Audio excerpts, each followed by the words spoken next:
नमस्कार शेतकरी बंधूंनो. आता आपण ह्यांच्याकडून एक जुनी भाषा जसे की बैल बाजार किंवा मेंढ्याचा बाजार किंवा शेतीशी निगडीत शेती बाजारातली भाषा आहे तुम्हाला मी सांगतो. तर ह्या व्हिडिओला नक्कीच जास्तीत जास्त शेअर करा. मी पहिल्यांदा सांगतो आणि आवडलं तर व्हिडिओ लाईक शेअर सबस्क्राईब करा. तर ह्या भाषेचं मी सांगायचं म्हणजे की बैल बाजारात आणि मेंढ्याच्या बाजारामध्ये आपण त्यांची व्यापारी भाषा असते ती कशी असते हे सांगा. 200ला काय म्हणतात?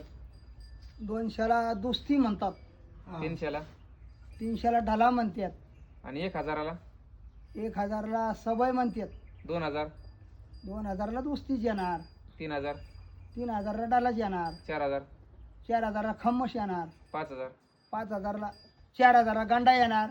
हां 5000 5000ला खम्मस येणार. समज 6000 6000ला सवय. 7000 7000ला कैला. आणि 8000 8000ला बट्टल. आणि समजा 8500 असेल तर 8500ला साडे बट्टल. साडे बटन. 9000 उन्नी. 10000 10,000 आसर. असर. आणि 50000 50,000 असेल तर निमती. 1,00,000ला 1,00,000ला पिटी. पीटी.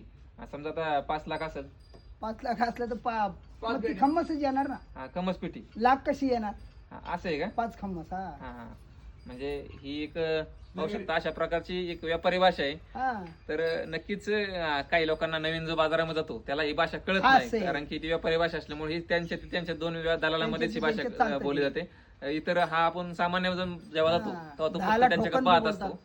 तर ही नक्कीच भाषेची माहिती घ्या आणि पुढल्या वेळेस बाजारात गेल्यानंतर त्यांची असं भाषा घ्या. समजून घ्या. माहिती असेल तर तर नक्कीच घ्या माहिती. धन्यवाद. नसेल